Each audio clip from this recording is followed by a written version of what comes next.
जानकी माता के चरणों में प्रणाम करके बगीचे में प्रवेश किया श्री हनुमान जी ने। किसी ने श्री हनुमान जी से पूछा, फल खाने जा रहे हो? हनुमान जी बोले, फल खाने का तो बहाना है, फल चखाने जा रहे हैं।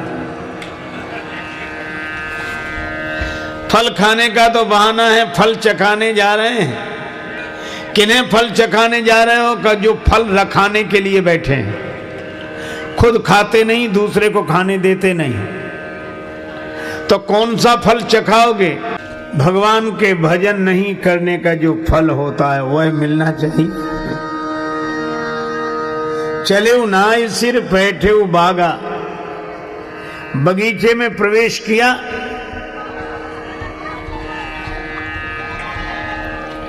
अब राक्षस तो स्वभाव से ही आलसी,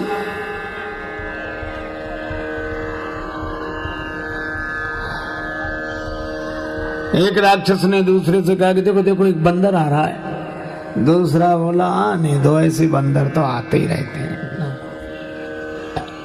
हनुमान जी ने कहा ये अब भी नहीं बोले तो दूसरा काम किया, फल खाए से। प्रवेश करने पर जब कोई आपत्ति नहीं की तो हनुमान जी फल खाने लगे। अब दूसरा राक्षस ने कहा बंदर फल खाया जा रहा है। पहला वाला बोला खाने दो, दो चार फल खा जाएगा। राक्षस तो ऐसे ही ड्यूटी करते, ऐसे ही कर्तव्य का पालन करे, आलसी। श्री हनुमान जी ने कहा अब भी नहीं आ रहे, तब तीसरा काम किया, फल खायस तरु तोड़े लागा। अब वृक्ष उखाड़े। अब वृक्ष जब उखाड़े तब राक्षसों का नशा उतरा।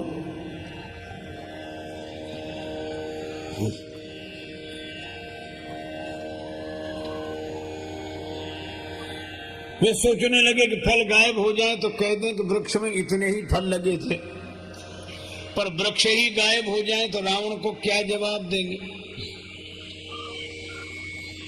रावण को क्या उत्तर देंगे। इसलिए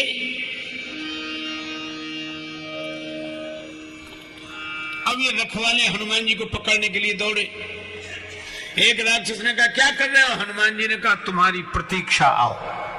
श्री हनुमान जी ने एक ही काम किया, वृक्ष उठाकर जिस पर पटके,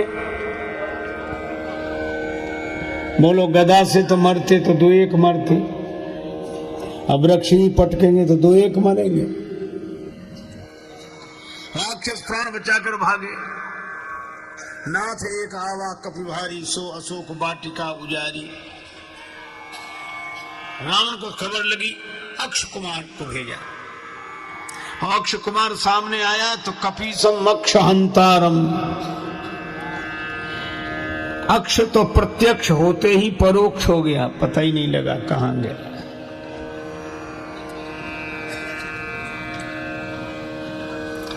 दोबारा खबर मिली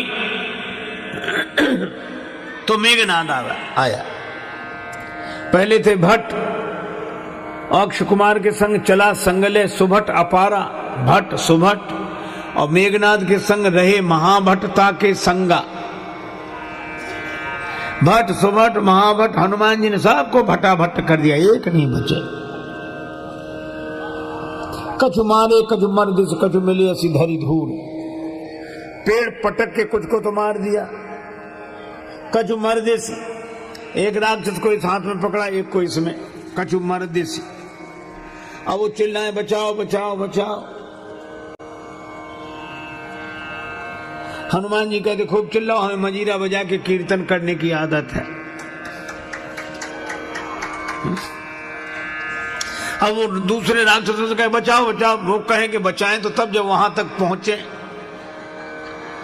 तो कहा कि बड़ा विशाल रूप हनुमान जी का, वहां रगड़े वो राक्षसों को ऐसे। तो एक ने कहा कि पांव पकड़ के बंदर को नीचे गिराओ, और जो पांव के पास गए तो कछु मिली ऐसी धरी धूल, उन्हें धूल में रगड़ दिया।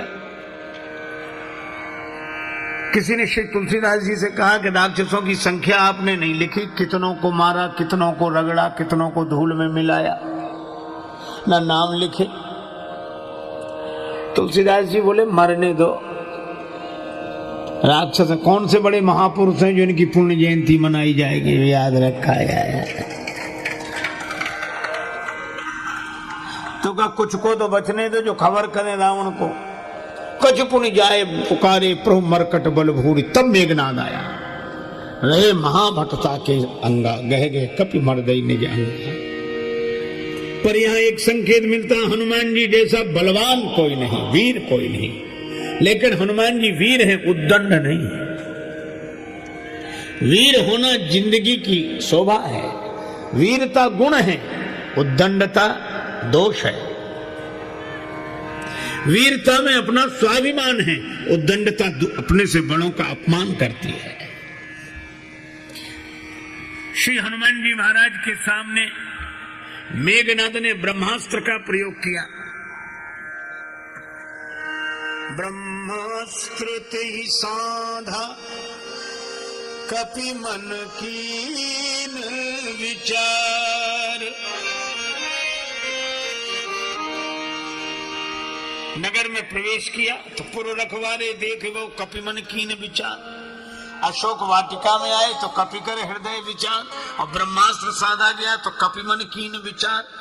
यही सुंदर कांड का मूल मंत्र है, विचार पहले कर्म बाद में, और विचार और व्यवहार मिल जाए तो हमारा जीवन सुंदर कांड हो जाए। कि बात मेघनाद की नहीं है, बात ब्रह्मा जी की है। अपने से बड़ों की मर्यादा रखनी चाहिए। वीरता का यह अर्थ नहीं कि अपने से बड़ों का अपमान करें।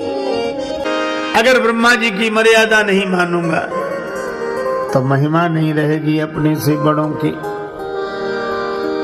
इसीलिए ब्रह्मा जी के उस महान पद का स्मरण करके अपने से बड़े का विचार करके बंधन में बंध गए। प्रभु कारज लगी कपि ही बंधावा। हनुमान जी बंध गए, ब्रह्मास्त्र क्या बांध सकता था।